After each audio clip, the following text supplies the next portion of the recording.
જય શ્રી કૃષ્ણ, રાધે રાધે. વૈષ્ણવ, આજે આપણે ખૂબ નૂતન સામગ્રીનો વિડીયો આપ સાથે શેર કરી રહી છું.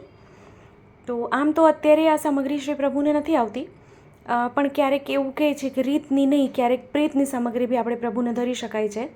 તો રીતમાં અગર જોઈએ તો આ ઉષ્ણકાલની સામગ્રી છે, અત્યારે ના આવે, પણ એ છતાં હું આપ સાથે શેર કરી રહી છું, કારણ કે મારે આપણા પુષ્ટિ માર્ગમાં ન આવે પણ બીજા માર્ગમાં જે છે એમાં એ સામગ્રી આવે છે. તો અહીંયા છે ને 1 કપ અહીં મોળો માવો લીધો. માવાને પહેલાં શેકી લેવાનો, ગરમ કરી લેવાનું પહેલાં, એટલે એ થોડુંક શેકી લઈએ તો એનો જેમાં થોડુંક કચાશનો ભાગ હોય, દૂધનો ભાગ જરાક એવો બળી જાય. તો એમાં સાથે છે ને ફૂલની એટલે ગુલાબની પાંદડી છે, સૂકી પાંદડીઓ જે હોય છે એ એમાં પધરાવી છે. 2 ચમચી પહેલાં પધરાવ્યું છે. માવો કઠણ થાય પછી આપણે એને ગેસથી નીચે ઉતારી લઈશું. આપણે અહીં જો ટેક્સચર થોડુંક અહીંયા ઘટ થવા માંડ્યું છે. હવે ગેસથી નીચે એને ઉતારી લઈએ અને ઠંડુ થાય ને પછી આપણે એમાં સાકર પધરાવવાની છે. સાકર એટલે પીસેલી સાકર બૂરું હોય એ અહીંયા 3 ચમચી પધરાવી દેવાનું છે અને એને સરખી રીતે અહીંયા મિક્સ કરી લેવાનું છે. પ્રોપર એને સરખું, જો આપણે ગેસ ઉપર રાખીને મિક્સ કરીએ તો થોડીક વધારે વાર લાગે. જો મિશ્રણ માવો ઠંડો થઈ જાય સરસ, પછી આપણે એમાં જો બૂરું પધરાવીએ તો વાર ન લાગે. હા, આપ અહીં મીઠો માવો લઈ શકો છો, પણ મેં અહીંયા મોળો માવો લીધો હતો એટલે મેં અહીં સાકર પછી પધરાવી છે. મીઠો માવો બી આપ લઈ શકો છો. તો સાકરમાં પધરાવીને સરખી રીતે આપણે મિક્સ કરી લઈએ અને મિશ્રણ સરખું એકદમ ઠંડુ થઈ જાય, એકદમ પ્રોપર ઠંડુ કરી લઈએ, કારણ કે સેજ જેવું મિશ્રણ ગરમ હોય તો સાકર પધરાવીએ તો સુંદર આમાં સરખું ભળી જાય.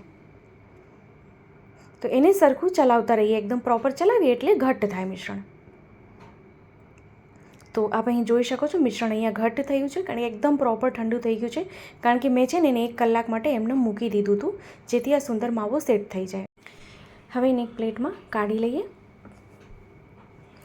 ઘણા વૈષ્ણવ મને કહે છે જે મેં સાંજી મૂકી છે, એટલે જે મેં આખું લેખ મૂક્યો છે એને જોઈએ તો ક્યાંથી મળશે.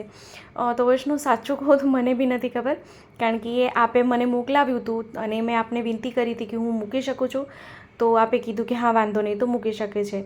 તો એટલે મેં આપ સાથે આ ચેનલ પર શેર કર્યું છે, જેથી શું છે કે વૈષ્ણવ સુધી પહોંચી શકે અને એને બી જાણકારી મળી શકે. તો એવું છે તો હું આપને એકવાર પૂછી લઈશ કે ભાઈ આવી પુસ્તક આપણને જોઈએ તો ક્યાંથી મળશે, તો એ હું આપને ચોક્કસથી જણાવી દઈશ કે પુસ્તક આપ ક્યાંથી લઈ શકો છો. તો આવી રીતે નાના નાના બોલ આમાંથી કરી લઈએ અને ગુલાબની જે પાંદડી છે એને આખું રોલ કરી લઈએ. આવી રીતે આખું ઉપરથી રગ દોડવાનું કહીને આવી રીતે કરી લે તો સુંદર થઈ જાય. તો ખૂબ સરસ અને સુંદર ગુલાબના લાડુ અહીં સિદ્ધ થઈ ગયા છે. તો આપ અત્યારે આપ સામગ્રી ન કરવી હોય તો આપ સેવ કરી શકો છો વિડીયો, આપને પછી બી આ વિડીયો કામ લાગશે. પણ અત્યારનું જો વાતાવરણ જોઈએ તો અત્યારનું વાતાવરણ ખૂબ ગરમ છે, તો અત્યારે બી અગર આપને આ સામગ્રી ધરવી હોય તો આપ ધરી શકો છો.